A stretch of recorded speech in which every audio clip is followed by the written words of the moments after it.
ਸਤਿ ਸ਼੍ਰੀ ਅਕਾਲ। ਤੁਸੀਂ ਵੇਖ ਰਹੇ ਹੋ ਆਈਵੈਲ ਟੀਵੀ ਤੇ ਮੈਂ ਸੁਖਦੀਪ ਕੌਰ। ਪ੍ਰੋਗਰਾਮ ਅਸਲੀ ਮੁੱਦੇ ਵੀ ਸਵਾਗਤ ਕਰਦੇ ਹਾਂ। ਮੁੱਦਾ ਚਾਹੇ ਆਮ ਹੋਵੇ ਚਾਹੇ ਖਾਸ, ਉਹ ਹਰ ਮੁੱਦਾ ਜਿਹੜਾ ਪੰਜਾਬੀਆਂ ਨਾਲ ਸਰੋਕਾਰ ਰੱਖਦਾ ਹੈ ਉਸ ਨੂੰ ਬੁਲੰਦ ਆਵਾਜ਼ ਵਿੱਚ ਤੁਹਾਡੇ ਤੱਕ ਪਹੁੰਚਾਉਣਾ ਹੀ ਸਾਡਾ ਮਕਸਦ ਹੈ। ਸਾਡੀ ਇਹੀ ਕੋਸ਼ਿਸ਼ ਹੁੰਦੀ ਹੈ ਕਿ ਹਰ ਮੁੱਦੇ ਦੀ ਤਸੱਲੀ ਬਖਸ਼ ਅਤੇ ਭਰੋਸੇਯੋਗ ਜਾਣਕਾਰੀ ਤੁਹਾਡੇ ਤੱਕ ਪਹੁੰਚਾਈ ਜਾਵੇ। ਅੱਜ ਦੇ ਮੁੱਦੇ ਵਿੱਚ ਪਿਛਲੇ ਕਈ ਦਿਨਾਂ ਤੋਂ ਚਰਚਾ ਵਿੱਚ ਰਿਹਾ ਜਿਹੜਾ ਸਾਬਕਾ ਮੰਤਰੀ ਨੇ ਉਹਨਾਂ ਦੇ ਖਿਲਾਫ ਕੋਈ ਨਾ ਕੋਈ ਮਾਮਲਾ ਉਜਾਗਰ ਹੋ ਹੀ ਰਿਹਾ ਹੈ, ਤਾਂ ਕਿਤੇ ਨਾ ਕਿਤੇ ਇਸ ਚੀਜ਼ ਨੂੰ ਬਦਲਾਖੋਰੀ ਨਾਲ ਜੋੜਿਆ ਜਾ ਰਿਹਾ ਹੈ। ਪਰ ਨਿੱਤ ਕੋਈ ਨਵੀਂ ਚੀਜ਼ ਸਾਡੇ ਸਾਹਮਣੇ ਆ ਰਹੀ ਹੈ। ਤਾਂ ਇਸ ਸਾਰੇ ਬਾਰੇ ਗੱਲ ਕਰਨ ਲਈ ਸਾਡੇ ਨਾਲ ਸਟੂਡੀਓ ਵਿੱਚ ਮੌਜੂਦ ਨੇ ਜਸਪਾਲ ਮਾਨ ਜੀ। ਮਾਨ ਜੀ, ਤੁਹਾਡਾ ਸਵਾਗਤ ਹੈ ਜੀ। ਸ਼ੁਕਰੀਆ ਜੀ। ਸਤਿ ਸ਼੍ਰੀ ਅਕਾਲ ਸਾਰਿਆਂ ਨੂੰ। ਸਤਿ ਸ਼੍ਰੀ ਅਕਾਲ ਮਾਨ ਜੀ। ਪਹਿਲਾਂ ਤਾਂ ਸਾਧੂ ਸਿੰਘ ਧਰਮਸੋਤ ਦਾ ਮਾਮਲਾ ਸੀ ਤੇ ਹੁਣ ਜਿਹੜਾ ਭਾਰਤ ਭੂਸ਼ਣ ਆਸ਼ੂ ਦਾ ਮਾਮਲਾ ਹੈ, ਇਸ ਬਾਰੇ ਸਾਨੂੰ ਚੰਗੀ ਤਰ੍ਹਾਂ ਸਮਝਾਓ। ਹਾਂ, ਭਾਰਤ ਭੂਸ਼ਣ ਆਸ਼ੂ ਵਾਲਾ ਮਾਮਲਾ ਤਾਂ ਪਤਾ ਲੱਗ ਹੀ ਗਿਆ ਜੀ। ਹੁਣ ਮੈਨੂੰ ਲੱਗਦਾ ਉਹ ਰਿਮਾਂਡ ਤੇ ਕੱਲ ਪੇਸ਼ ਕੀਤਾ ਸੀਗਾ ਜੀ। ਤਾਂ ਜਿੱਦਾਂ ਪੇਸ਼ ਕਰਨ ਤੋਂ ਬਾਅਦ ਰਿਮਾਂਡ ਆ, ਇੱਧਰੋਂ ਬਠਿੰਡੇ ਵਾਲੇ ਬਾਊ ਨੇਗੇ ਜੀ, ਜਿਨ੍ਹਾਂ ਨੂੰ ਬਾਊ ਜੀ ਕਹਿ ਦਿੰਦੇ ਹੈਗੇ, ਸਰੂਪਚੰਦ ਸਿੰਗਲਾ ਜੀ। ਤਾਂ ਹੁਣੇ ਭਾਜਪਾਈ ਬਣੇ ਨੇਗੇ। ਤਾਂ ਉਹਨਾਂ ਨੇ ਇੱਕ ਕੰਪਲੇਂਟ ਫਾਈਲ ਕੀਤੀ ਹੈ ਵਿਜੀਲੈਂਸ ਨੂੰ। ਕੱਲ੍ਹ ਉਹਨਾਂ ਨੇ ਪ੍ਰੈਸ ਨੋਟ ਵੀ ਜਾਰੀ ਕਰਤਾ। ਤਾਂ ਉਹ ਕਹਿੰਦੇ ਕਿ ਸਾਬਕਾ ਵਿੱਤ ਮੰਤਰੀ ਮਨਪ੍ਰੀਤ ਬਾਦਲ ਨੇ ਵੀ ਕਾਲੇ ਮਾਲੇ ਕੀਤੇ ਆ। ਉਹਨਾਂ ਨੇ ਵੀ ਕਥਿਤ ਤੌਰ ਦੇ ਉੱਤੇ ਦੋਸ਼ ਲਾਏ ਨੇ ਜੀ। ਤਾਂ ਜੋ ਦੋਸ਼ ਲਾਏ ਨੇਗੇ ਤੇ ਉਹਦੇ ਵਿੱਚ ਉਹਨਾਂ ਨੇ ਆਖਿਆ, ਕਹਿੰਦੇ ਕਿ ਇੱਕ ਇਹਨਾਂ ਨੇ ਆਪਦੇ ਡਰਾਈਵਰ ਦੇ ਨਾਂ 'ਤੇ, ਉਹਦਾ ਕੋਈ ਕਰੀਬੀ ਸੀਗਾ ਉਹਨਾਂ ਦਾ, ਕੋਈ ਆਪਦਾ ਖਾਸ ਬੰਦਾ, ਉਹਦੇ ਨਾਂ 'ਤੇ ਕੋਈ ਇਹਨਾਂ ਨੇ ਫਰਮ ਬਣਾਈ, ਉਹਦੇ ਨਾਂ 'ਤੇ ਟੈਂਡਰ ਲੈ ਲਏ। ਉਹਦੇ ਵਿੱਚ ਇਹਨਾਂ ਨੇ ਚੰਗੇ ਪੈਸੇ ਖਾਧੇ 17 ਤੋਂ ਲੈ ਕੇ 22 ਤੱਕ, ਜੋ ਕਥਿਤ ਤੌਰ ਦੇ ਉੱਤੇ ਕਹਿ ਰਹੇ ਨੇਗੇ। ਤਾਂ ਫਿਰ ਉਹ ਕਹਿੰਦੇ ਕਿ ਜੀ ਉਹਨਾਂ ਨੇ ਨਾਲ ਹੋਰ ਵੀ ਬਹੁਤ ਸਾਰੀਆਂ ਚੀਜ਼ਾਂ ਨੇ, ਮੈਂ ਤੁਹਾਨੂੰ ਦੱਸ ਹੀ ਦਿੰਦਾ ਜੋ ਉਹਨਾਂ ਨੇ ਹੈਗਾ। ਕਹਿੰਦੇ ਕਿ ਇੱਕ ਢੋਆ ਢੋਆਈ ਵਾਲਾ ਇੱਕ ਤਾਂ ਇਹ ਹੋ ਗਿਆ ਮਾਮਲਾ। ਕਹਿੰਦੇ ਕਿ ਜੀ ਵਿਜੀਲੈਂਸ ਨੂੰ ਉਹਨਾਂ ਨੇ ਜਿਹੜੀ ਸ਼ਿਕਾਇਤ ਦਿੱਤੀ ਹੈ, ਕਹਿੰਦੇ ਕਿ ਇਹਨਾਂ ਦੇ ਜੋ ਆਖਦੇ, ਮੈਂ ਤੁਹਾਨੂੰ ਦੱਸ ਦਿੰਦਾ, ਪ੍ਰੈਸ ਨੋਟ ਹੀ ਮੇਰੇ ਕੋਲ ਆਇਆ। ਤਾਂ ਉਹ ਕਹਿੰਦੇ ਕਿ ਜੀ ਢੋਆ ਢੋਆਈ ਦੇ ਲਈ ਸਾਬਕਾ ਵਿੱਤ ਮੰਤਰੀ ਮਨਪ੍ਰੀਤ ਸਿੰਘ ਬਾਦਲ ਵੱਲੋਂ JB ਕੰਟਰੈਕਟਰ ਨਾਂ ਦੀ ਫਰਮ ਬਣਾਈ ਗਈ ਸੀ। ਉਹਦੇ ਤਹਿਤ ਟੈਂਡਰ ਲੈ ਗਏ ਅਤੇ ਜਿਸ ਦਾ ਮਾਲਕ ਉਸਦਾ ਕਹਿੰਦੇ ਰਿਸ਼ਤੇਦਾਰ ਡਰਾਈਵਰ ਨੂੰ ਬਣਾਇਆ ਗਿਆ। ਠੀਕ ਹੈ। ਸਾਬਕਾ ਇਹ ਜਿਹੜੇ ਵਿਧਾਇਕ ਨੇਗੇ, ਇਹ ਵੀ ਸਾਬਕਾ ਨੇ, ਉਹ ਵੀ ਸਾਬਕਾ ਮੰਤਰੀ ਨੇ, ਦੋਨੋਂ ਹੀ ਸਾਬਕਾ ਨੇ। ਤਾਂ ਇਹਨਾਂ ਨੇ ਵਿਜੀਲੈਂਸ ਨੂੰ ਸ਼ਿਕਾਇਤ ਦਿੱਤੀ ਹੈ। ਤਾਂ ਉਹਦੇ ਵਿੱਚ ਉਹ ਅੱਗੇ ਲਿਖਦੇ ਨੇ, ਕਹਿੰਦੇ ਕਿ ਜੀ ਇਸਨੇ ਮੰਤਰੀ ਦੇ ਪੁੱਤਰ ਨੇ, ਉਹਨਾਂ ਨੇ ਉਹਦੇ ਗਨਮੈਨ ਨੇ, ਕਹਿੰਦੇ ਕਿ ਸਰਕਾਰੀ ਨਿਯਮਾਂ ਦੀ ਅਣਦੇਖੀ ਕਰਕੇ ਫੂਡ ਸਪਲਾਈ ਅਧਿਕਾਰੀਆਂ ਅਤੇ ਉੱਚ ਅਧਿਕਾਰੀਆਂ ਦੀ ਮਿਲੀ ਭੁਗਤ ਨਾਲ ਗਰੀਬ ਟਰੱਕ ਡਰਾਈਵਰਾਂ ਦਾ ਹੱਕ ਖੋਹ ਲਿਆ। ਹੱਕ ਖੋਹ ਕੇ ਅਤੇ ਕਹਿੰਦੇ ਕਿ ਉਹਨਾਂ ਨੇ ਜਾਅਲੀ ਨੰਬਰ ਲਵਾ ਕੇ ਜਾਂ ਫੂਡ ਸਪਲਾਈ ਤੋਂ ਮੋਟੀਆਂ ਰਕਮਾਂ ਵਸੂਲ ਕੇ ਅਤੇ ਖਜ਼ਾਨੇ ਨੂੰ ਚੂਨਾ ਲਾਇਆ ਗਾ, ਇਹ ਆਖਿਆ ਗਿਆ। ਨਾਲ ਕਹਿੰਦੇ ਕਿ ਜੀ ਇਹ ਕਹਿੰਦੇ ਕਿ ਵਿਜੀਲੈਂਸ ਵਿਭਾਗ ਨੂੰ ਟੈਂਡਰਾਂ ਦੇ ਮਾਮਲੇ ਬਾਬਤ ਕਹਿੰਦੇ ਕਿ ਪੂਰੀ ਜਾਣਕਾਰੀ ਜਿਹੜੀ ਉਹ ਪਹਿਲਾਂ ਦਿੱਤੀ ਗਈ ਸੀਗੀ, ਜਿਹਦੀ ਸ਼ਿਕਾਇਤ ਅਸੀਂ ਪਹਿਲਾਂ ਵੀ ਕੀਤੀ ਸੀ ਉਸ ਵੇਲੇ ਦੇ ਤਤਕਾਲੀ ਮੁੱਖ ਮੰਤਰੀ ਨੂੰ, ਪਰ ਉਦੋਂ ਕਾਰਵਾਈ ਨਹੀਂ ਹੋਈ। ਤਾਂ ਨਾਲ ਉਹ ਕਹਿੰਦੇ ਕਿ ਜੀ ਜਿਹੜਾ ਘਪਲਾ ਉੱਥੇ ਹੋਇਆ ਗਾ, ਉਹਦੇ ਨਾਲ ਇੱਥੇ ਵੀ ਤਾਰਾਂ ਜੁੜਦੀਆਂ ਨੇ। ਮਨਪ੍ਰੀਤ ਬਾਦਲ ਨੇ ਹੋਰ ਵੀ ਕਹਿੰਦੇ ਕਈ ਘਪਲੇ ਕੀਤੇ ਹੋਏ ਨੇਗੇ ਅਤੇ ਉਹ ਸਾਰਿਆਂ ਦਾ ਪੱਖ ਅਸੀਂ ਆਉਣ ਵਾਲੇ ਟਾਈਮ ਦੇ ਵਿੱਚ ਸਾਹਮਣੇ ਰੱਖਾਂਗੇ, ਇਹ ਆਖਿਆ ਗਿਆ। ਤਾਂ ਇਹ ਚੀਜ਼ਾਂ ਨੇ ਜਿਹੜੀਆਂ ਆਖੀਆਂ। ਵੈਸੇ ਸਰੂਪਚੰਦ ਸਿੰਗਲਾ ਅਤੇ ਮਨਪ੍ਰੀਤ ਬਾਦਲ ਇਹ ਸਿਆਸੀ ਤੌਰ 'ਤੇ ਵਿਰੋਧੀ ਪਹਿਲਾਂ ਵੀ ਸੀਗੇ, ਹੁਣ ਪਾਰਟੀ ਬਦਲੀ ਤਾਂ ਹੁਣ ਵੀ ਵਿਰੋਧੀ ਇੱਕ ਵਾਰੀ। ਇੱਕ ਦਫਾ ਅੱਜ ਦੀ ਡੇਟ 'ਚ ਦੋਨੋਂ ਸਿਆਸੀ ਤੌਰ 'ਤੇ ਵਿਰੋਧੀ ਆ। ਕੱਲ੍ਹ ਨੂੰ ਕਿਸੇ ਮੰਚ 'ਤੇ ਇੱਕ ਹੋ ਜਾਂਦੇ ਆ, ਉਹ ਗੱਲ ਵੱਖਰੀ ਰਹਿ ਜਾਏਗੀ, ਫਿਰ ਕੀ ਬਣਦਾ ਉਹ ਵੱਖਰੀ ਰਹਿ ਜਾਏਗੀ। ਤਾਂ ਹੁਣ ਇਹ ਦੋਸ਼ ਲੱਗੇ ਨੇ ਇਹਨਾਂ ਨੇ, ਜਿਹੜਾ ਸਾਬਕਾ ਵਿੱਤ ਮੰਤਰੀ ਮਨਪ੍ਰੀਤ ਬਾਦਲ ਦੇ ਉੱਤੇ ਦੋਸ਼ ਲਾਏ ਨੇ, ਉਹਨਾਂ ਦੇ ਪੁੱਤਰ ਦੇ ਉੱਤੇ ਦੋਸ਼ ਲਾਏ ਨੇਗੇ। ਅਤੇ ਇਸ ਤੋਂ ਇਲਾਵਾ ਪਹਿਲਾਂ ਵੀ ਮਨਪ੍ਰੀਤ ਬਾਦਲ ਦੇ ਉੱਤੇ ਕਥਿਤ ਤੌਰ ਦੇ ਉੱਤੇ ਦੋਸ਼ ਲੱਗੇ ਨੇਗੇ। ਉਹਨਾਂ ਨੇ ਜਿਹੜਾ ਸੋਲਰ ਜੋ ਪੈਨਲ ਸੀਗੇ ਉਹਦੇ ਵਿੱਚ ਵੀ ਗੜਬੜੀ ਦਾ ਮਾਮਲਾ ਸੀਗਾ। ਕਹਿੰਦੇ ਸੀਗੇ ਕਿ ਗੜਬੜੀ ਹੋਈ ਆ, ਕੀ ਹੋਈ ਹੈ ਨਹੀਂ ਹੋਈ, ਉਹ ਜਾਂਚ ਪੜਤਾਲ ਦਾ ਵਿਸ਼ਾ। ਪਰ ਦੂਜੇ ਪਾਸੇ ਤੋਂ ਇਹਨਾਂ ਦੇ ਰਿਸ਼ਤੇਦਾਰ ਜੈਜੀਤ ਜੌਲ ਆ ਜਿਹੜੇ, ਉਹਨਾਂ ਦਾ ਵੀ ਬਿਆਨ ਆਇਆ ਸੀ, ਉਹਨਾਂ ਦਾ ਵਰਸ਼ਨ ਵੀ ਜਿਹੜਾ ਮੀਡੀਆ ਦੇ ਵਿੱਚ ਆਇਆ। ਕਹਿੰਦੇ ਕਿ ਇਸ ਤਰ੍ਹਾਂ ਦਾ ਕੁਝ ਨਹੀਂ ਹੈ, ਬਲਕਿ ਇਹਦੇ ਨਾਲ ਉਹਨਾਂ ਨੇ ਆਖਿਆ ਸੀ, ਕਹਿੰਦੇ ਕਿ ਅਸੀਂ ਵੀ ਕੁਝ ਮਾਮਲੇ ਸਾਹਮਣੇ ਰੱਖਾਂਗੇ ਕੁਝ ਦਿਨਾਂ ਤੱਕ, ਆਉਣ ਵਾਲੇ ਟਾਈਮ 'ਚ ਅਸੀਂ ਵੀ ਰੱਖ ਦਾਂਗੇ ਸਾਹਮਣੇ, ਫਿਰ ਸਾਫ਼ ਹੋ ਜਾਏਗਾ ਕਿ ਕੌਣ ਘਪਲੇਬਾਜ਼ ਆ। ਤਾਂ ਉਹ ਵੀ ਹੋ ਸਕਦਾ ਕਿ ਆਉਣ ਵਾਲੇ ਟਾਈਮ 'ਚ ਕੋਈ ਸਕੈਮ ਆ ਜਿਹੜਾ ਉਹ ਸਰੂਪਚੰਦ ਸਿੰਗਲੇ ਵੇਲੇ ਦਾ ਕੱਢ ਲਿਆਉਣ, ਤਾਂ ਇਹ ਹੋ ਸਕਦਾ ਗਾ। ਤਾਂ ਇਸ ਤਰ੍ਹਾਂ ਦੇ ਨਾਲ ਕਥਿਤ ਤੌਰ ਦੇ ਉੱਤੇ ਦੋਸ਼ ਲੱਗੇ ਨੇ। ਦੋਨਾਂ ਤਰ੍ਹਾਂ ਇੱਕ ਦੂਜੇ ਦੇ ਉੱਤੇ ਦੋਸ਼ ਲਾ ਰਹੀਆਂ ਨੇ। ਵੈਸੇ ਪਹਿਲਾਂ ਵੀ ਲੱਗੇ, ਮਨਪ੍ਰੀਤ ਬਾਦਲ ਦੇ ਖਿਲਾਫ ਤਾਂ ਪਹਿਲਾਂ ਹੀ ਬੋਲਦੇ ਸੀਗੇ ਸਰੂਪਚੰਦ ਸਿੰਗਲਾ। ਜਿਹੜੀਆਂ ਵਿਧਾਨ ਸਭਾ ਚੋਣਾਂ ਨਿਕਲ ਕੇ ਗਈਆਂ ਉਸ ਵੇਲੇ ਵੀ ਕਹਿੰਦੇ ਸੀਗੇ ਕਿ ਇਹਨਾਂ ਦੇ ਆਪਣੇ ਪਰਿਵਾਰ ਨੇ, ਬਾਦਲ ਪਰਿਵਾਰ ਨੇ ਇਹਨਾਂ ਦਾ ਪੱਖ ਪੂਰਿਆ ਅਤੇ ਮੇਰੀ ਪਾਰਟੀ ਤੌਰ ਦੇ ਉੱਤੇ ਹਮਾਇਤ ਨਹੀਂ ਕੀਤੀ। ਤਾਂ ਉਹ ਚੀਜ਼ਾਂ ਪਹਿਲਾਂ ਵੀ ਸੀਗੀਆਂ।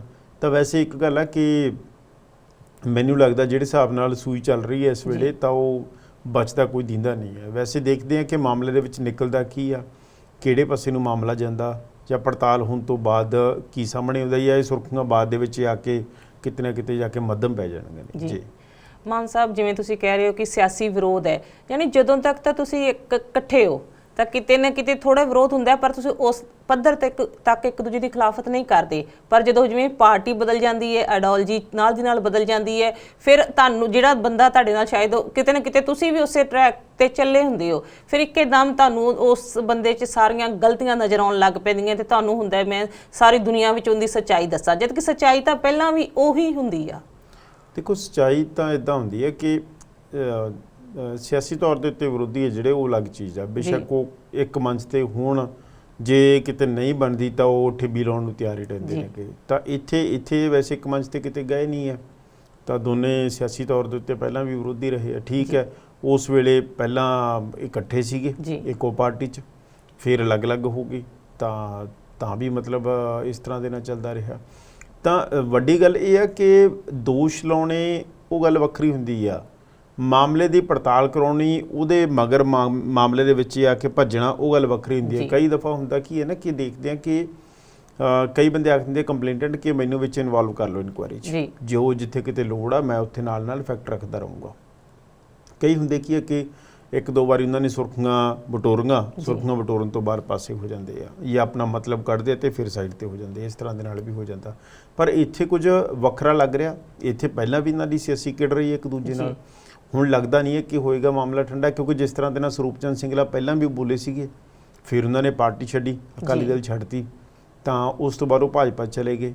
ਉਹ ਕਹਿੰਦੇ ਕਿ ਮੈਂ ਪਹਿਲਾਂ ਵੀ ਸ਼ਿਕਾਇਤ ਕੀਤੀ ਸੀ, ਤਾਂ ਉਸ ਵੇਲੇ ਕਾਰਵਾਈ ਹੋਈ ਨਹੀਂ ਜੀ।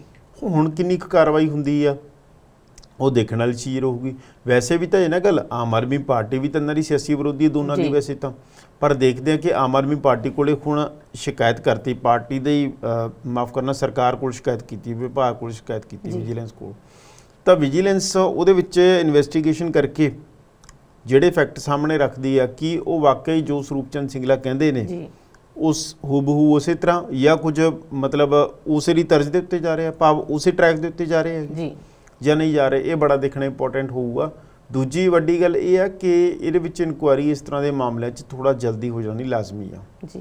ਉਹਦਾ ਕਾਰਨ ਇਹ ਆ ਕਿ ਜੇ ਜਲਦੀ ਹੋ ਜਾਂਦੀ ਆ, ਇੱਕ ਤਾਂ ਇਹ ਹੈ ਕਿ ਲੋਕਾਂ ਦਾ ਸਰਕਾਰ ਪ੍ਰਤੀ ਵਿਸ਼ਵਾਸ ਵਧੂਗਾ। ਜੋ ਲੋਕ ਕਹਿੰਦੇ ਆ ਕਿ ਕੰਮ ਨਹੀਂ ਹੋ ਰਹੇ, ਤਾਂ ਕਿਤੇ ਨਾ ਕਿਤੇ ਜਾ ਕੇ ਜੇ ਇਸ ਤਰ੍ਹਾਂ ਦੇ ਮਾਮਲਿਆਂ 'ਚ ਵੀ ਕਾਰਵਾਈ ਹੋ ਜਾਂਦੀ ਹੈ ਜਲਦੀ ਨਾ, ਤਾਂ ਥੋੜ੍ਹਾ ਜਿਹਾ ਉਹਦੇ ਨਾਲ ਵੀ ਹੋਏਗਾ ਕਿ ਲੋਕਾਂ 'ਚ ਵਿਸ਼ਵਾਸ ਵਧੂਗਾ। ਦੂਸਰੀ ਵੱਡੀ ਗੱਲ ਇਹ ਹੈ ਕਿ ਜਿਹੜੇ ਅਫਸਰ ਜਾਂ ਜਿਹੜੇ ਇਹਨਾਂ ਦੇ ਆਪਣੇ ਵੀ ਹੋਣ, ਬੇਸ਼ੱਕ ਕੋਈ ਮੰਤਰੀ, ਕੋਈ ਵਿਧਾਇਕ, ਕੋਈ ਵੀ ਹੋਵੇ, ਉਹਨਾਂ ਦੇ ਵੀ ਕੰਨ ਹੋ ਜਾਣਗੇ ਕਿ ਯਾਰ ਅੱਜ ਇਹਨਾਂ ਤੇ ਨਾਲ ਦੀ ਨਾਲ ਕਾਰਵਾਈ ਹੋਊਗੀ 2-4 ਮਹੀਨਿਆਂ 'ਚ, ਠੀਕ ਹੈ। ਉਹ ਫੈਕਟ ਸਾਹਮਣੇ ਰੱਖ ਤੇ ਲਿਆ ਕੇ ਅਗਲੇ ਨੇ ਕੋਰਟ ਦੇ ਵਿੱਚ ਮਾਮਲਾ ਜਾਂਦਾ, ਉਹ ਡਿਫਰੈਂਟ ਇਸ਼ੂ ਰਹਿ ਗਿਆ। ਕੋਰਟ ਕਦੋਂ ਤੱਕ ਉਹਦੀ ਸੁਣਵਾਈ ਹੁੰਦੀ ਹੈ, ਜਾਂ ਫਾਸਟ ਟਰੈਕ ਕੋਰਟ ਰਾਹੀਂ ਹੋ ਜਾਂਦੀ ਹੈ, ਕੀ ਹੈ ਉਹ ਰਹਿੰਦਾ। ਚਲੋ, ਪਰ ਹੋ ਜਾਏਗਾ ਇਸ ਤਰ੍ਹਾਂ ਦੇ ਨਾਲ ਕਿ ਅਗਲੇ ਆਖਣਗੇ ਕਿ ਹਾਂ ਯਾਰ ਆਪਣੇ ਦੇ ਉੱਤੇ ਜਾਂ ਵਿਰੋਧੀਆਂ ਦੇ ਉੱਤੇ ਕਾਰਵਾਈ ਕਰਤੀ, ਜੇ ਅਸੀਂ ਗਲਤ ਕਰਾਂਗੇ, ਕੱਲ੍ਹ ਨੂੰ ਸਾਡੀ ਕਿਸੇ ਨੇ ਸ਼ਿਕਾਇਤ ਕਰਤੀ, ਸਾਡੇ ਕੋਈ ਫੈਕਟ ਸਾਹਮਣੇ ਰੱਖਤੇ, ਤਾਂ ਫਿਰ ਅਸੀਂ ਵੀ ਨਹੀਂ ਬਚਣਾ।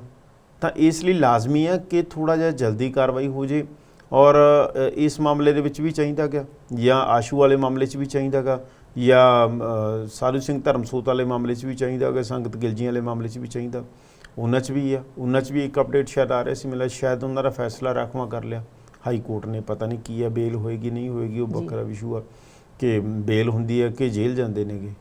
ਤਾਂ ਇਸ ਤਰ੍ਹਾਂ ਦੇ ਨਾਲ ਆ ਕਿ ਮਾਮਲੇ 'ਚ ਥੋੜ੍ਹਾ ਜਿਹਾ ਜਲਦੀ ਹੋ ਜਾਣਾ ਚਾਹੀਦਾ। ਸਿਆਸੀ ਵਿਰੋਧੀ ਅਲੱਗ ਇੱਕ ਤਰਫਾ, ਤੇ ਉਹਨੂੰ ਛੱਡ ਕੇ ਜੇ ਤੁਸੀਂ ਇਹ ਦੇਖੋਗੇ ਕਿ ਸਰਕਾਰੀ ਪੈਸਾ ਜਾਂ ਲੋਕਾਂ ਦਾ ਪੈਸਾ ਖਾਧਾ ਗਿਆ, ਤਾਂ ਉਹਦੇ 'ਤੇ ਕਾਰਵਾਈ ਹੋਣੀ ਲਾਜ਼ਮੀ ਹੈ ਜੀ।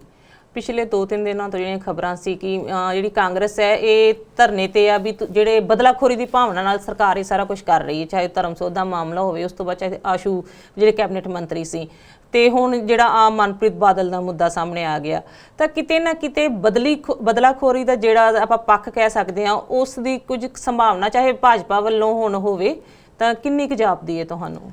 ਦੇਖੋ, ਜੋ ਬਦਲਾਖੋਰੀ ਸਭ ਤੋਂ ਪਹਿਲਾਂ ਤਾਂ ਇੱਕ ਟਰਮ ਬੜੀ ਮਤਲਬ ਕਹਿ ਲਓ ਕਿ ਮੌਕਾ ਪ੍ਰਸਤੀ ਟਰਮ, ਜਦੋਂ ਜੀ ਦਾ ਜੀ ਕਰਦਾ ਉਹਦਾ ਯੂਜ਼ ਕਰ ਲੈਂਦਾ ਜੀ। ਤਾਂ ਇਹਨੂੰ ਤੁਸੀਂ ਕਹਿ ਲਓ ਕਿ ਜਿਹੜੇ ਸੱਤਾਧਾਰੀ ਆ ਉਹਨਾਂ ਉੱਤੇ ਜਦੋਂ ਵੀ ਕੋਈ ਐਲੀਗੇਸ਼ਨ ਲਾਉਣਾ ਵਿਰੋਧੀ ਧਿਰਾਂ ਨੇ, ਕਿਸੇ ਨੇ ਵੀ ਲਾਉਣਾ, ABCD ਜੋ ਵੀ ਆ, ਬੇਸ਼ੱਕ ਉਹ ਹੁਣ ਕਹਿ ਲਓ ਪੁਰਾਣਾ ਕਹਿ ਲਓ, ਤਾਂ ਉਹ ਅਗਲਾ ਕਹਿੰਦਾ ਕਿ ਬਦਲਾਖੋਰੀ ਹੈ। ਪਰ ਬਦਲਾਖੋਰੀ ਤਾਂ ਮੇਰੀ ਗੱਲ ਸੁਣੋ, ਜਦੋਂ ਅਸੀਂ ਸੱਤਾ 'ਚ ਸੀਗੇ ਜੀ ਉਦੋਂ ਤੁਸੀਂ ਨਹੀਂ ਕੀਤਾ। ਮੈਂ ਨਹੀਂ ਕਹਿੰਦਾ ਕਿ ਹੁਣ ਇਹਨਾਂ ਨੂੰ ਵੀ ਕਰਨਾ ਚਾਹੀਦਾ, ਮਤਲਬ ਕੀ ਤੁਸੀਂ ਉਸ ਵੇਲੇ ਨਹੀਂ ਕੀਤਾ। ਵੱਡਾ ਸਵਾਲ ਤਾਂ ਇਹ ਹੈ ਕਿ ਆਸ਼ੂ ਨੇ ਜੋ ਕੁਝ ਕੀਤਾ ਕਰਮਚਾਰੀਆਂ ਦੇ ਨਾਲ ਕੀਤਾ, ਉਹ ਡੀਐਸਪੀ ਜਿਹੜੇ ਸਸਪੈਂਡ ਹੋ ਗਏ ਸੇਖੋਂ ਸਾਹਿਬ ਵਿਚਾਰੇ, ਤਾਂ ਉਹ ਦੇਖ ਲਓ ਉਹਨਾਂ ਨਾਲ ਬਦਲਾਖੋਰੀ ਨਹੀਂ ਹੋਈ ਹੈਗੀ ਕੀ। ਉਹ ਕਿਸ ਤਰ੍ਹਾਂ ਦੇ ਨਾਲ ਆ, ਕਹਿੰਦੇ ਸੀ ਕਿ ਮੈਂ ਨਹੀਂ ਹਾਈ ਕੋਰਟ ਨੂੰ ਮੰਨਦਾ, ਜਾਂ ਕਹਦੇ ਜਾ ਕੇ। ਤਾਂ ਮਤਲਬ ਉਹ ਡਾਇਲੋਗ ਮਤਲਬ ਬਹੁਤ ਜ਼ਿਆਦਾ ਮੇਰਾ ਮਨ ਨਹੀਂ ਸੀ ਕਰਦਾ ਕਿ ਬੋਲ ਗਏ, ਪਰ ਲੋਕਾਂ ਨੇ ਉਸ ਚੀਜ਼ ਨੂੰ ਪ੍ਰਚਾਰਿਆ, ਕਹਿੰਦੇ ਕਿ ਯਾਰ ਉਸ ਵੇਲੇ ਨਹੀਂ ਸੀਗਾ। ਜੋ ਫੋਟੋਆਂ ਤੁਸੀਂ ਉਸ ਵੇਲੇ ਦੀਆਂ ਤੁਹਾਡੀਆਂ ਵਾਇਰਲ ਹੋ ਰਹੀਆਂ ਨੇ, ਜੋ ਤੁਸੀਂ ਉਸ ਵੇਲੇ ਚੰਨ ਚਾੜੇ ਨੇਗੇ, ਤਾਂ ਲੋਕ ਹੁਣ ਉਹਨਾਂ ਨੂੰ ਦੇਖ ਕੇ ਜਾਂ ਉਹਨਾਂ ਨੂੰ ਕਹਿ ਕੇ, ਲੋਕ 1% ਵੀ ਮੈਨੂੰ ਨਹੀਂ ਲੱਗਦਾ ਕੋਈ ਬੰਦਾ ਕਹਿੰਦਾ ਹੋਊਗਾ ਕਿ ਯਾਰ ਵੀ ਨਹੀਂ ਯਾਰ ਗਲਤ ਹੋ ਰਿਹਾ। ਅਗਲਾ ਕਹਿੰਦਾ ਯਾਰ ਚੰਗਾ ਹੋਇਆ। ਬੇਸ਼ੱਕ ਸਰਕਾਰ ਤਰਫੋਂ ਜਾਂ ਵਿਜੀਲੈਂਸ ਨੇ ਚੰਗਾ ਕੀਤਾ ਮਾੜਾ ਕੀਤਾ, ਐਲੀਗੇਸ਼ਨ ਸੱਚੇ ਆ ਝੂਠੇ ਆ, ਉਹ ਬਾਅਦ ਦੀਆਂ ਗੱਲਾਂ ਨੇ ਸਾਰੀਆਂ, ਪਰ ਇੱਕ ਟਾਈਮ ਦੇ ਉੱਤੇ ਆ ਕੇ ਲੋਕ ਇਹ ਜ਼ਰੂਰ ਆਖ ਰਹੇ ਆ ਕਿ ਯਾਰ ਚੰਗਾ ਹੋਇਆ ਜੀ। ਇਹਨਾਂ ਨੇ ਆਪਣੇ ਬੰਦੇ ਵੀ ਕਹਿ ਰਹੇ ਹੈਗੇ ਜੀ। ਤਾਂ ਇਸ ਤਰ੍ਹਾਂ ਦੇ ਨਾਲ ਇਹ ਆ ਕਿ ਬਦਲਾਖੋਰੀ ਠੀਕ ਹੈ, ਬਦਲਾਖੋਰੀ ਹੋ ਸਕਦੀ ਆ, ਪਰ ਐਟ ਦੀ ਐਂਡ ਕਦੋਂ ਤੱਕ ਜੀ। ਕੋਰਟ 'ਚ ਜਾਓਗੇ, ਕੋਰਟ 'ਚ ਜਾ ਕੇ ਬਦਲਾਖੋਰੀ ਥੋੜਾ ਸਟੈਂਡ ਹੋਊਗੀ ਜੀ। ਉੱਥੇ ਜਾ ਕੇ ਤਾਂ ਨਹੀਂ ਬਦਲਾਖੋਰੀ ਸਟੈਂਡ ਹੋਣੀ। ਫਿਰ ਆਪਣਾ ਮੰਤਰੀ ਸੀਗਾ ਇਹਨਾਂ ਦਾ, ਹੁਣ ਫਿਰ ਕੱਲ੍ਹ ਨੂੰ ਫਿਰ ਇਹ ਉਹ ਵੀ ਆਖ ਦੇਗਾ ਕਿ ਬਦਲਾਖੋਰੀ ਸੀਗੀ ਜੀ, ਜਾਂ ਸਰਕਾਰ ਆਖ ਦੇ ਕਿ ਜੀ ਇਹ ਬਦਲਾਖੋਰੀ ਸੀਗੀ, ਕਿੱਥੇ ਸੀਗਾ, ਜਾਂ ਕੱਲ੍ਹ ਨੂੰ ਮਤਲਬ ਕੋਈ ਵੀ ਇਹ ਸਰਕਾਰ ਦਾ ਬੰਦਾ ABCD ਜੋ ਵੀ ਆ ਕਿ ਜੀ ਬਦਲਾਖੋਰੀ। ਮਤਲਬ ਇਹ ਚੀਜ਼ ਆ ਕਿ ਟਰਮ ਨੂੰ ਬੜਾ ਯੂਜ਼ ਕਰਨਾ ਬੜਾ ਸੌਖਾ, ਪਰ ਸਟੈਂਡ ਕਰਨਾ, ਇਹਨੂੰ ਪ੍ਰੂਵ ਕਰਨਾ ਬਹੁਤ ਔਖਾ ਜੀ। ਹੁਣ ਜਿਵੇਂ ਉਹੀ ਗੱਲ ਜਿਵੇਂ ਤੁਸੀਂ ਕਹਿੰਦੇ ਕਿ ਜਦੋਂ ਤਾਂ ਆਪਦੇ ਤੇ ਆਪ ਉਹ ਕਰਦੇ ਤਾਂ ਉਹ ਚੀਜ਼ ਜਸਟੀਫਾਈ ਹੋ ਜਾਂਦੀ, ਜਦੋਂ ਸਾਹਮਣੇ ਵਾਲਾ ਕਰਦਾ ਤੁਹਾਨੂੰ ਉਸ ਨਵੇਂ ਪੱਖ ਤੋਂ ਦੇ ਦਿੱਤਾ ਜਾਂਦਾ ਵੀ ਇਹ ਬਦਲਾ ਲੈ ਰਹੇ ਆ। ਪਰ ਹੁਣ ਮਾਨ ਸਾਹਿਬ ਕਿਤੇ ਨਾ ਕਿਤੇ ਆਪਾਂ ਕਹਿੰਦੇ ਆ ਵੀ ਕਿਰਦਾਰ ਇੱਕ ਵੱਡੀ ਚੀਜ਼ ਹੈ। ਮਨਪ੍ਰੀਤ ਬਾਦਲ ਕਿਤੇ ਨਾ ਕਿਤੇ ਜਦੋਂ ਅਕਾਲੀ ਦਲ ਛੱਡਦੇ, ਆਪਦੀ ਘਰ ਦੀ ਪਾਰਟੀ ਛੱਡਦੇ ਆ, ਫਿਰ ਆਪਦੀ ਪਾਰਟੀ ਬਣਾਉਂਦੇ ਆ, ਫਿਰ ਕਾਂਗਰਸ 'ਚ ਆਉਂਦੇ ਆ, ਤਾਂ ਕਿਤੇ ਨਾ ਕਿਤੇ ਇਹਨਾਂ ਦਾ ਕਿਰਦਾਰ ਜਾਂ ਇਹਨਾਂ ਦੀ ਸ਼ਖਸੀਅਤ ਇੱਦਾਂ ਦੀ ਸੀ ਕਿ ਇਹ ਅਸੂਲਾਂ ਵਾਲੇ ਗਿਣੇ ਜਾ ਰਹੇ ਸੀਗੇ ਵੀ, ਯਾਨੀ ਇਹਨਾਂ ਚੀਜ਼ਾਂ ਤੋਂ ਕਿਤੇ ਨਾ ਕਿਤੇ ਇੱਕ ਇਹੋ ਜਿਹੇ ਆਪਾਂ ਕਹਿ ਸਕਦੇ ਕਿ ਇੱਕ ਕਲੀਨ ਸਿਆਸਤਦਾਨ ਦੇ ਤੌਰ ਤੇ ਵੇਖੇ ਜਾ ਰਹੇ ਸੀ। ਪਰ ਹੁਣ ਉਹਨਾਂ ਤੇ ਵੀ ਇਹ ਸਾਰਾ ਭ੍ਰਿਸ਼ਟਾਚਾਰ ਜਾਂ ਜੋ ਵੀ ਆਰੋਪ ਲੱਗ ਰਹੇ ਨੇ, ਤਾਂ ਕਿਤੇ ਨਾ ਕਿਤੇ ਸਿਆਸਤ 'ਚ ਕਿਰਦਾਰ ਦਾ ਕੀ ਪੱਖ ਰਹਿ ਜਾਂਦਾ ਹੈ? ਦੇਖੋ ਕਲੀਨ ਜਾਂ ਗ੍ਰੀਨ ਦਾ ਸਿਗਨਲ ਦੇਣਾ ਨਾ, ਇਹ ਵੈਸੇ ਆਪਣਾ ਕੰਮ ਤਾਂ ਹੈ ਨਹੀਂ, ਪਰ ਇਹ ਕਿ ਤੁਸੀਂ ਜਾਓਗੇ ਨਾ ਹਲਕੇ 'ਚ ਜਾ ਕੇ ਪੁੱਛਿਓ ਕਲੀਨ ਸੀ, ਗ੍ਰੀਨ ਸੀ, ਜਾਂ ਕੋਈ ਹੋਰ ਕਲਰ ਸੀਗਾ, ਕੀ ਸੀਗਾ, ਉਹ ਤੁਹਾਨੂੰ ਲੋਕ ਹਲਕੇ ਦੇ ਲੋਕ ਦੱਸਣਗੇ। ਗਿੱਦੜਵੇ ਜਾਓ ਤੁਸੀਂ, ਗਿੱਦੜਵੇ ਜਾਇਓ, ਗਿੱਦੜਵੇ ਵਾਲੇ ਤੋਂ ਪੁੱਛ ਲਿਓ, ਬਠਿੰਡੇ ਵਾਲੇ ਤੋਂ ਜਾ ਕੇ ਪੁੱਛ ਲਿਓ, ਉਹ ਤੁਹਾਨੂੰ ਆਪਣੇ ਆਪ ਦੱਸ ਦੇਣਗੇ ਕਿ ਕਿੱਦਾਂ ਦੇ ਸੀਗੇ, ਔਰ ਬੋਲਦੇ ਕਿਉਂ ਨਹੀਂ ਸੀ ਉਹ ਵੀ ਦੱਸ ਦੇਣਗੇ ਕਿ ਕਿਉਂ ਨਹੀਂ ਸੀ ਬੋਲਦੇ ਸੀ ਪਹਿਲਾਂ, ਉਹ ਵੀ ਚੀਜ਼ਾਂ ਦੱਸ ਦੇਣਗੇ। ਤਾਂ ਮਤਲਬ ਇਹ ਹੈ ਕਿ ਠੀਕ ਹੈ ਮਨਪ੍ਰੀਤ ਬਾਦਲ ਨੇ ਪਾਰਟੀਆਂ ਚੇਂਜ ਕੀਤੀਆਂ, ਜਾਂ ਉਹ ਆਪਣੇ ਆਪ ਨੂੰ ਕਹਿੰਦੇ ਸੀ ਕਿ ਜੀ ਮੈਂ ਆਪਦੇ ਅਸੂਲਾਂ ਨੂੰ ਨਹੀਂ ਉਹ ਕੀਤਾ, ਪਰ ਜਿਹੜੇ ਹੁਣ ਦੋਸ਼ ਲੱਗ ਰਹੇ ਆ ਉਹਨਾਂ ਦੇ ਵਿੱਚ ਆ ਕੇ ਕੀ ਪ੍ਰਤੀਕਿਰਿਆ ਦਿੰਦੇ ਆ ਇਹ ਦੇਖਣਾ ਵੀ ਲਾਜ਼ਮੀ ਹੋਏਗਾ। ਦੂਸਰੀ ਵੱਡੀ ਗੱਲ ਇਹ ਹੈ ਕਿ ਨਿਕਲਦਾ ਕੀ ਹੈ ਮਾਮਲੇ 'ਚੋਂ ਜੀ, ਆਪਣੇ ਤੇ ਵੀ ਦੋਸ਼ ਲੱਗਦੇ ਪਏ, ਆਪਣੇ ਪੁੱਤਰ ਤੇ ਵੀ ਦੋਸ਼ ਲੱਗਦੇ ਪਏ ਆ, ਜਿਹੜੇ ਇੱਕ ਇਹਨਾਂ ਦੇ ਖਾਸ ਕਰੀਬੀ ਨੇ ਰਿਸ਼ਤੇਦਾਰ ਨੇ ਉਹਨਾਂ ਤੇ ਵੀ ਕਥਿਤ ਤੌਰ ਦੇ ਉੱਤੇ ਕਈ ਦਫਾ ਪਹਿਲਾਂ ਵੀ ਦੋਸ਼ ਲੱਗੇ ਧੱਕੇਸ਼ਾਹੀ ਦੇ। ਤਾਂ ਮਤਲਬ ਇਹ ਕਿ ਜੋ ਬੰਦੇ ਜਾਂ ਇਹਨਾਂ ਦੀ ਟੀਮ 'ਚ ਨੇ ਉਹਨਾਂ ਤੇ ਆਲਮੋਸਟ ਜਾਂ ਦੋਆਂ ਚੋਂ ਬੰਦਿਆਂ ਦੇ ਉੱਤੇ ਦੋਸ਼ ਲੱਗਦੇ ਆ, ਤਾਂ ਦੋਸ਼ ਲੱਗਦੇ ਆ ਤਾਂ ਫਿਰ ਦੋਸ਼ ਸੱਚੇ ਆ ਝੂਠੇ ਆ ਜੀ, ਤਾਂ ਉਹ ਤਾਂ ਨਿਤਾਰਾ ਕਰਨਾ ਹੈਗਾ ਵਿਜੀਲੈਂਸ ਨੇ ਕਰਨਾ, ਫਿਰ ਕੋਰਟ ਨੇ ਕਰਨਾ ਜੀ। ਵਿਜੀਲੈਂਸ ਨੇ ਫੈਕਟ ਰੱਖਣੇ ਆਪਣੇ, ਤਾਂ ਉੱਥੋਂ ਪਤਾ ਲੱਗੂਗਾ। ਪਰ ਫਿਲਹਾਲ ਤਾਂ ਨਾ ਤਾਂ ਆਪਾਂ ਉਹਨਾਂ ਨੂੰ ਕਲੀਨ ਕਹਿ ਸਕਦੇ ਹਾਂ, ਨਾ ਉਹਨਾਂ ਨੂੰ ਗ੍ਰੀਨ ਕਹਿ ਸਕਦੇ ਹਾਂ। ਇਹ ਦੇਖਣ ਵਾਲਾ ਮਾਮਲਾ ਤਾਂ ਕੋਰਟ ਦਾ, ਕੋਰਟ 'ਚ ਜਾ ਕੇ ਪਤਾ ਲੱਗੂਗਾ ਉਸ ਵੇਲੇ ਕੀ ਨਿਕਲਦਾ ਜੀ। ਮਾਨ ਸਾਹਿਬ ਹੁਣ ਆਪ ਦੀ ਸਰਕਾਰ ਹੈ ਤੇ ਇਹਨਾਂ ਨੇ ਪਹਿਲਾਂ ਹੀ ਇਹ ਬਦਲਾਵ ਤੇ ਬਦਲਾਵ ਦੇ ਤਹਿਤ ਵੀ ਚਲੋ ਜੇ ਪੁਰਾਣੇ ਮਾਮਲੇ ਸਾਹਮਣੇ ਆ ਰਹੇ ਆ, ਜੇ ਦੋਸ਼ੀ ਹੈ ਉਹਨਾਂ ਨੂੰ ਸਜ਼ਾ ਹੁੰਦੀ ਹੈ ਤਾਂ ਕਿਤੇ ਨਾ ਕਿਤੇ ਇੱਕ ਚੰਗੀ ਮਿਸਾਲ ਹੋਊਗੀ। ਪਰ ਅਜਿਹੇ ਵਿੱਚ ਆਪ ਦੀ ਕੀ ਭੂਮਿਕਾ ਹੈ, ਜਾਂ ਆਪ ਕਿਉਂਕਿ ਹਜੇ ਬਹੁਤ ਲੰਮਾ ਟਾਈਮ ਪੀਰੀਅਡ ਵੀ ਪਿਆ ਹੈ, ਤੇ ਚਾਹੇ ਵਿਰੋਧੀ ਪਾਰਟੀ ਕੋਈ ਵੀ ਹੋਵੇ, ਚਲੋ ਹੁਣ ਕਾਂਗਰਸ ਦੇ ਸਾਹਮਣੇ ਆ ਰਹੇ ਆ, ਅਕਾਲੀ ਹੋਣ, ਕੋਈ ਵੀ ਹੋਵੇ, ਤਾਂ ਕਿਤੇ ਨਾ ਕਿਤੇ ਹੁਣ ਉਹਨਾਂ ਦੇ ਮਤਲਬ 3 ਵਿਰੋਧੀ ਦਲ ਹੋ ਗਏ ਆ, ਤੇ ਉਹਨਾਂ ਨੂੰ ਇੱਕ ਤਰ੍ਹਾਂ ਸਭ ਤੋਂ ਵੱਡਾ ਕੁਐਸਚਨ ਮਾਰਕ ਹੁਣ ਆਪ ਤੇ ਹੈ ਵੀ ਉਹ ਇਹਨਾਂ ਚੀਜ਼ਾਂ ਤੋਂ ਕਿਵੇਂ ਸਾਰੇ ਮਤਲਬ ਬਿਨਾਂ ਸਮਝ ਲਓ ਪੱਖਪਾਤ ਤਾਂ ਗੁੰਜਾਇਸ਼ ਹੈ ਨਹੀਂ, ਪਰ ਫਿਰ ਵੀ ਆਪਦੇ ਆਪ ਤੇ ਉਸ ਸਟੈਂਡ ਲੈਣਾ, ਉਸ ਚੀਜ਼ ਤੇ ਖੜੇ ਹੋਣਾ ਪੰਜਾਬ ਦੇ ਮਤਲਬ ਆਉਣ ਵਾਲੇ ਕੱਲ੍ਹ ਵਾਸਤੇ, ਤੁਹਾਨੂੰ ਕੀ ਲੱਗਦਾ? ਦੇਖੋ ਗੱਲ ਇਹ ਹੈ ਕਿ ਸਟੈਂਡ ਦੇ ਉੱਤੇ ਰਹਿਣਾ ਤਾਂ ਚਾਹੀਦਾ, ਪਰ ਜੋ ਚੀਜ਼ਾਂ ਪਹਿਲਾਂ ਕਹੀਆਂ ਸੀਗੀਆਂ ਨਾ ਉਹ ਹੁਣ ਹੈ ਨਹੀਂ ਗਾ। ਬਹੁਤ ਸਾਰੀਆਂ ਚੀਜ਼ਾਂ ਬਦਲ ਗਈਆਂ ਨੇ। ਰਵਾਇਤੀ ਪਾਰਟੀਆਂ ਜਾਂ ਸਿਆਸੀ ਰਵਾਇਤੀ ਪਾਰਟੀਆਂ ਦੀ ਭੈਣੇ ਵੀ ਬਣ ਗਏ ਆ, ਇਹਨਾਂ ਦੀ ਪਾਰਟੀ ਬਣ ਗਈ ਹੈ। ਤਾਂ ਵੈਸੇ ਇਹ ਗੱਲ ਕਿ ਜੇ ਸਟੈਂਡ ਤੇ ਕਾਇਮ ਨਹੀਂ ਰਹਿਣਗੇ ਜਾਂ ਜੋ ਚੀਜ਼ ਕਹਿੰਦੇ ਆ ਉਹ ਨਹੀਂ ਕਰ ਦਿੱਤਾ, ਫਿਰ ਲੋਕਾਂ ਨੇ 5 ਸਾਲਾਂ ਬਾਅਦ ਇਹਨਾਂ ਨੂੰ ਵੀ ਲਾ ਕੇ ਪਰੇ ਮਾਰਨਾ, ਜਿਵੇਂ ਦੂਜਿਆਂ ਨੂੰ ਮਾਰਿਆ ਜੀ। ਤਾਂ ਇਹ ਤਾਂ ਸੁਭਾਵਿਕ ਜੀ ਗੱਲ ਹੀ ਹੈ ਨਾ, ਹਾਂ ਆਮ ਹੀ ਹਰ ਬੰਦਾ ਕਹਿ ਦਿੰਦਾ, ਅਗਲਾ ਕਹਿੰਦਾ ਕੋਈ ਗੱਲ ਨਹੀਂ ਵੋਟਾਂ ਵੇਲੇ ਦੱਸਾਂਗੇ ਜੀ। ਤਾਂ ਉਹੀ ਹਾਲ ਹੁਣ ਇੱਥੇ ਆ। ਹੁਣ ਦੇਖਦੇ ਹਾਂ ਕਿ ਇਹਦੇ ਵਿੱਚ ਸਰਕਾਰ ਦੇ ਕੁਝ ਫੈਸਲੇ ਠੀਕ ਆ ਕਿ ਗਲਤ ਜਾਂ ਸਹੀ, ਉਹ ਅਲੱਗ ਗੱਲ ਰਹਿੰਦੀ ਹੈ, ਪਰ ਇਸ ਤਰ੍ਹਾਂ ਦੇ ਮਾਮਲਿਆਂ ਦੇ ਵਿੱਚ ਆ ਕੇ ਪੜਤਾਲ ਕਰਾਉਣਾ ਏਜੰਸੀ ਤੋਂ, ਬੇਸ਼ੱਕ ਵਿਜੀਲੈਂਸ ਕਰ ਰਹੀ ਹੈ ਜਾਂ ਕੋਈ ਹੋਰ ਕਰ ਰਹੀ ਹੈ ਜਾਂ ਕੋਈ ਕੇਂਦਰ ਦੀ ਏਜੰਸੀ ਕਰ ਰਹੀ ਆ, ਤਾਂ ਹਾਂ ਇਹ ਹੈ ਕਿ ਉਹ ਜੇ ਨਿਰਪੱਖ ਜਾਂਚ ਕਰਦੀ ਆ ਤਾਂ ਉਹਦੇ ਨਾਲ ਆਪਣੇ ਇਫੈਕਟ ਸਾਹਮਣੇ ਆ ਜਾਣਗੇ ਜੀ, ਔਰ ਪਤਾ ਲੱਗ ਜਾਏਗਾ ਕਿੱਥੇ ਜੇ ਕਹਾਣੀ ਹੈ ਜੀ। ਮਾਨ ਸਾਹਿਬ ਤੁਹਾਡਾ ਬਹੁਤ ਬਹੁਤ ਧੰਨਵਾਦ, ਤੁਸੀਂ ਚੰਗੀ ਤਰ੍ਹਾਂ ਸਾਨੂੰ ਸਮਝਾਇਆ। ਤੇ ਦਰਸ਼ਕੋ, ਕੋਈ ਨਾ ਕੋਈ ਨਵਾਂ ਹੀ ਮਤਲਬ ਸਮਝ ਲਓ ਕਿ ਚੀਜ਼ ਬਾਹਰ ਆ ਰਹੀ ਹੈ, ਪਰ ਜੇ ਤਾਂ ਮਤਲਬ ਕਸੂਰਵਾਰ ਹੈ, ਗਲਤੀਆਂ ਹੋਈਆਂ, ਚਾਹੇ ਉਹ ਕੋਈ ਵੀ ਹੋਵੇ, ਕਹਿੰਦੇ ਹੁੰਦੇ ਨਾ ਕਾਨੂੰਨ ਤਾਂ ਸਾਰਿਆਂ ਲਈ ਬਰਾਬਰ ਹੀ ਹੈ। ਜੇਕਰ ਆਮ ਆਦਮੀ ਉਸ ਗਲਤੀ 'ਚ ਪਿਸਤਾ ਕੀਤੀ ਹੋਈ ਤਾਂ ਕਿਤੇ ਨਾ ਕਿਤੇ, ਚਾਹੇ ਕੋਈ ਵੀ ਹੈ, ਚਾਹੇ ਮੰਤਰੀ ਹੈ, ਚਾਹੇ ਸੰਤਰੀ ਹੈ, ਕੋਈ ਵੀ ਹੈ, ਉਸ ਨੂੰ ਵੀ ਇਸ ਮਤਲਬ ਜੇ ਉਹ ਕਥਿਤ ਤੌਰ ਤੇ ਦੋਸ਼ੀ ਕਿਹਾ ਜਾ ਰਿਹਾ ਤੇ ਬਾਅਦ ਸਾਬਿਤ ਹੁੰਦਾ ਹੈ ਤਾਂ ਉਸ ਨੂੰ ਵੀ ਉਸ ਦਾਇਰੇ 'ਚ ਤਹਿਤ ਸਜ਼ਾ ਮਿਲਣੀ ਚਾਹੀਦੀ ਹੈ। ਪਰ ਕਿਤੇ ਨਾ ਕਿਤੇ ਹੋਣਾ ਇਹ ਚਾਹੀਦਾ ਕਿ ਇਹ ਸਾਰੇ ਘਪਲੇ ਜਾਂ ਇਹ ਸਾਰੇ ਘੁਟਾਲੇ ਹੋਣ ਹੀ ਨਾ, ਕਿਉਂਕਿ ਕਿਹਾ ਤਾਂ ਸਿਆਸਤਦਾਨਾਂ ਨੂੰ ਸੇਵਾਦਾਰ ਜਾਂਦਾ ਹੈ, ਪਰ ਉਹ ਸੇਵਾ ਜ਼ਿਆਦਾ ਕਰਦੇ ਆਪਣੀ ਹੀ ਹੈ। ਤਾਂ ਅਸੀਂ ਤਾਂ ਉਮੀਦ ਹੀ ਕਰ ਸਕਦੇ ਹਾਂ ਕੁਝ ਚੰਗਾ ਹੋਣ ਦੀ ਤੇ ਕੁਝ ਚੰਗਾ ਵਾਪਰਨ ਦੀ। ਤੇ ਤੁਹਾਡਾ ਬਹੁਤ ਬਹੁਤ ਧੰਨਵਾਦ। ਹੁਣ ਦਿਓ ਇਜਾਜ਼ਤ। ਸਤਿ ਸ਼੍ਰੀ ਅਕਾਲ।